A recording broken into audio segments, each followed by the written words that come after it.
Good morning everyone, welcome back to the vlog. Super busy today. Had a massive shipment get delivered weekend of some work wheels, and I gotta align the SLS today. Let's talk about this car a little more because this car was actually consigned to me. It was traded in with another car and we've been trying to sell it ever since, and I'm quite amazed no one's actually bought it because it's such a fun car to drive. It's this beautiful deep red. The door strut needs to be changed. The key battery also needs to be changed. The engine sounds amazing. For those of you who know Mercedes Benz, this was the era when Mercedes went super bonkers on hot rod style V8s. This is a 6.2 liter V8 and it is crazy power. It sounds good. It revs up to 7,200 RPM or maybe even 7,500 RPM. And this, I would say, is the pinnacle of that era. But enough of me talking, let's go for a drive. And who doesn't like gull wing doors? For those of you who didn't know, the SLS stood for Super Lightweight Series. Obviously, it's in German and I just translated it for you. But this was the first car the AMG division had sort of no holds barred. They could do anything they want and design it any way they wanted to. And that's when they wanted to revive the gull wing doors from the 300 SL, and it went on this car. Actually, to my knowledge, there's no other gull wing door Mercedes out there at the moment except for this car and the original 300 SL. And again, this had the massive V8 6.2 liter up in front, high revving. It sounds amazing, lots of power. And in the back was the first DCT gearbox, if I'm not mistaken, for Mercedes Benz. As I was saying, this car is actually a mint example of what a AMG SLS could be. And it's got very low mileage. It was fully serviced by Titan Works, and I love driving it. I'm wondering why no one's wanted to pick it up. Maybe it's because people are scared that they don't know how to maintain it, but these cars were relatively bulletproof except for the DCT gearbox. I know if you didn't service the DCT gearbox properly and you actually didn't want to follow the recommended service record of Mercedes, you wanted to service the fluids more for the gearbox so that it will be maintained well, because sometimes the oil does get thinner, it gunks up, and the gearbox does have issues in that regards, but everything else about this car is amazing. Some quirks I don't like about the car is when you're in Sport Plus, you can't get the suspension to go softer. You have basically Sport Plus plus the stiff suspension. So right now we're in comfort and automatic mode because it's traffic. But once you go into the Sport Plus mode, yeah, it does get rough. So here on the console, there's an AMG button, the wing button, traction control, start stop, and then the knob. So you can actually press the AMG button and it goes straight to Sport Plus. Crack the window a little. We're in 5th gear, going down to 2nd gear.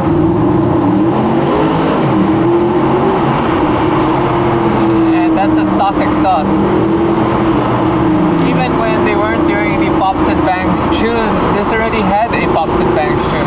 The gears are so long on this gearbox. The engine has so much torque and it sounds amazing. You can easily break tractions. This car is running Cup 2s if I'm not mistaken, or Pilot Sport 2s. I actually own an AMG SLS also, and you've seen it in the car shop. We're doing the wide body conversion for it. And who knows, maybe if someone doesn't get this car, we're gonna wide body it also later on and just keep it, because I think this car will be an iconic supercar of the future. Naturally aspirated, gull wing doors. It's got the long roadster bonnet and then the short rear overhang. It's so spry. It actually is still such a great car for this modern age. There are some creature updates you can do also for the infotainment system. You can get sort of the aftermarket kit to put some Apple CarPlay. Now for this series of car, if you are a true car collector and want the very best, you could look at the AMG Black Series SLS, and that car's actually gone up in price already. So I don't know if it's still within the normal window. It's almost twice the price of this car actually. But the AMG Black Series obviously has more power, it's lighter weight, it shifts a little faster, and it just looks a little bit more special. The body of that car is a little wider also. So decided to check on the work wheels first. Hopefully we can get some out before the end of day. Excited to show you guys some of the wheels also. The wheels that have arrived might be for my SLS, and then for the 550 And then we have a few work wheel orders from a few clients. So here in the steering wheel, it's actually very simple. It's got leather on the top and then Alcantara style handle for the grip. You have your radio control here and then your cluster control over there.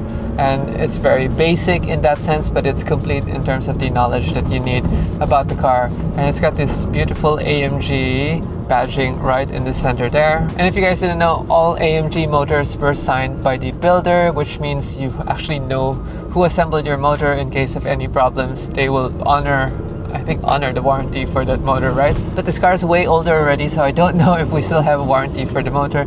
Now, for my car, I ordered the Wistek supercharger for it, and the Wistek supercharger can actually get us up to the 600 wheel horsepower level, if I'm not mistaken. Excited to finish that car. We're just finishing the Miata carbon kit, and then we're gonna go work on the SLS. I'm hoping I can finish my SLS GT3 road car so that it can make it to the Manila Auto Salon happening in November. It's a far reach, but we're gonna try our very best. Okay, so huge delivery came in this weekend, and we're gonna open the boxes, try to get as many wheels out as possible so that we can distribute them to clients. A lot of these wheels have been ordered and they've been waiting for it, so we've had some delays in some of the shipments, and thank you to Work Wheels Japan for finally completing our orders. Excited to see if my workmeisters are here also. So first off, we're gonna organize the boxes. These are the front of the Ferrari 550 Maranello, but we're gonna have to do a wide body on it. So we're gonna put this set aside. We got 2 fronts and 4 rears because we're a drift car. RS11 wheels are finally here. Excited to test fit these. This is for the SLS that we're working on. I hate these double boxes. They're good to protect the wheels, but hard to open. Damn, not much lip. So this should be the front. Do we have any specs on the box? 20 by 10. Yes, this is the front. This is the bronze set. This is our old client from Carporn, actually. This is a gunmetal with bronze lip Workmeister. This is actually an order from Keith. These are for A90 Supra. This is the polished lip for the Workmeisters. We have 19 by 9.5 in front, and then the 10.5 for the rears here. That was so much fun opening all the work wheel boxes. I need a better way to organize myself. I actually don't know. There's one wheel order there that I don't know who owns it. So I'm gonna have to look through all my emails and messages and see if we have order for CVFM. But all the wheels look amazing. I love work wheels, and in the recent months we've actually been trying to push more work wheels because they're right next door to us. Shipping times are so fast, and the prices compared to forged wheels are actually way better, especially if the car that we're building is just for shows and we're not really after performance. Then forged wheels doesn't make sense. But if you're going for the performance aspect, you want some Dimag barrels and then super lightweight 3-piece wheels, then forged and Dimag is the way to go because they are truly performance oriented, except when you end up burning the carbon barrels like what I did. But right now we're going to take a quick break and align the SLS AMG and then get back to the shop, and we're going to mount the DCVFD Genosis on the SLS AMG, which we're building. Sorry, it's confusing. 2 SLS AMGs, but the SLS AMG GT3 that we're building, and we're gonna mount the wheels and see if they fit properly because we were just guesstimating the offset. Most of the time when I'm building a wide body kit, I actually have the wheels on hand already and I build the kit around the wheels. But for the SLS AMG, because we were using original SLS AMG GT3 body panels, we were just sort of copying the width of the race car, not knowing where we're gonna end up. But the increase in width of the GT3 car over the road car is very small. I think 1.5 on each side in the rear, and then almost like 1 1/4 for the fronts. And it's traffic.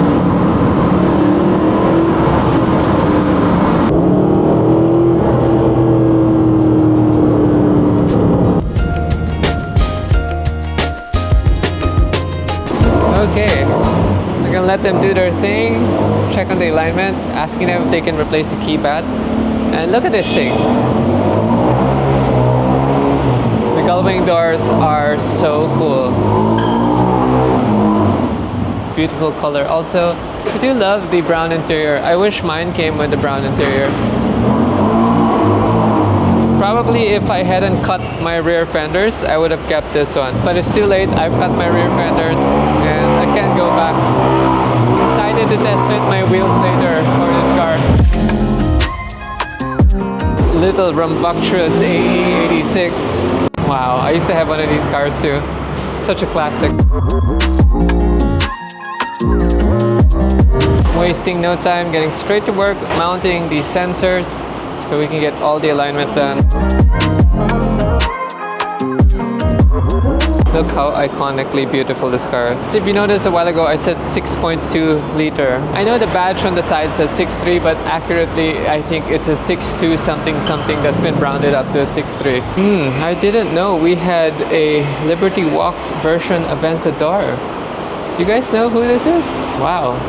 Someone actually had the courage to cut the Aventador. Obviously, this one's riding on air. He's gashed his wheels pretty good. Interesting. I've never seen an LB Aventador in Manila. Yeah. Nice color change, shifting wrap. But look at that. What a treat. Just some crazy cars this morning. Look at this. Mercedes Benz SLR. Now, this also has the scissor style doors, but I'm not particularly fond of how this car looks. It does look sleek. I think the value will go up. So this has the butterfly style doors.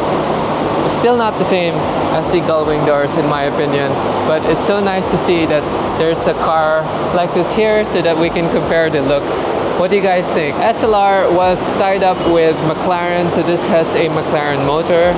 It does look like it's the same design ethos. It's got the long front bonnet where it's roadster style, short rear overhang, but butterfly scissor doors, unlike the gull wings. The gull wings for me are everything. Sorry to whoever's car this is, but awesome to see it here. And yeah, that's why you have this McLaren badge here on the side. Nice side exit exhaust. Now the values of these cars have been going through the roof, and I think it's going to be a future classic also. Just like this car has all the right ingredients to be a future classic. Naturally aspirated, classic design that's timeless, the gull wing doors, and then just the shape and the overall feel of the car. How driving the car is also feels really good. But what a treat. Liberty Walk Aventador, SVJ, the SLS, the McLaren SLR. Just right 9:30 and we've seen so many beautiful cars. So if you guys didn't know, they had a car elevator here, and there's some cars parked up here all the way to over here. And what I just noticed is they have a gym. It's so cool. The staff were saying after work they pump some iron, go boxing, and they train so that they're physically fit. That's the right mindset for any company, for the staff to excel also. Balancing work life and then making sure that they're worked out so that you can get rid of mental stress, because mental stress will eat you up. If you don't do any physical exertion, you're not balancing your capabilities to expel the stress. So we are off alignment, but not very much. This is so tiny, but we're gonna straighten everything out so that the car is running properly. You can see the arrows here, the car is veering right. That's why I was saying it was veering a little. Oh, it just finished, and now we gotta make our way back so we can release one of the work wheel orders to our client. Thank you so much for the alignment. They're super quick, around 2-hour turnaround time. I got some batteries for my key also, and excited to feel the car now with a better alignment. I better watch my head because the door strut is acting up. Love it. So while they're moving cars, let's do a sound check.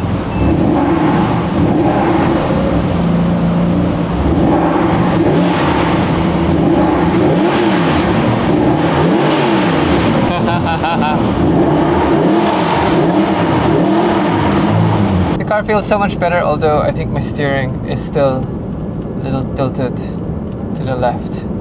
Might have to bring it back one of these days, but it just drives better now. Let's see. Yeah, by making the steering straight, it just veers a little right, just a tad bit. For now, it's gonna do, and the car just track straight now, so it's nicer to drive. Okay, this sucks. I hit a rock on the highway and my plate number is gone.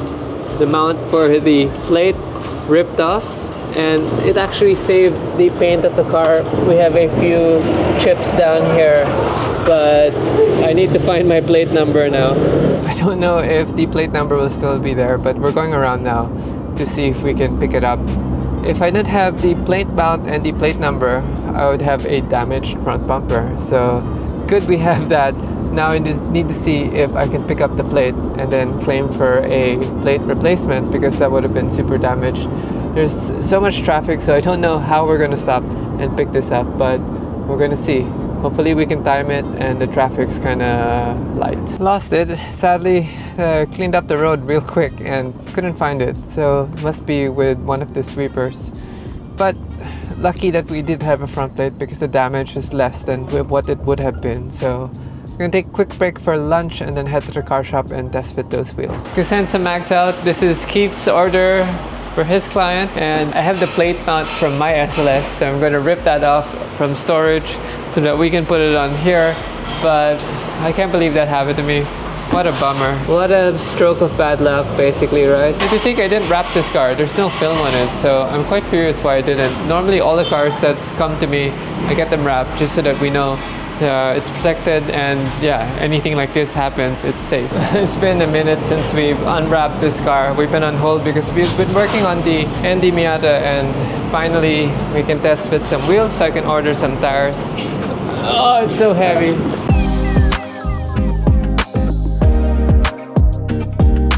So the specs we ended up going with is like the SLS AMG Black Series. Oh yeah, there you go. So we still have carbon brakes coming, but for now, that's it. These are tire valve and center cap.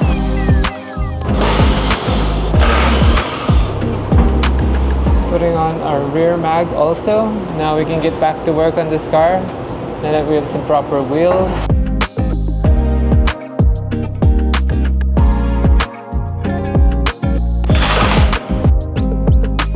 Hanap ako ng tires. I'm so happy. This looks so good.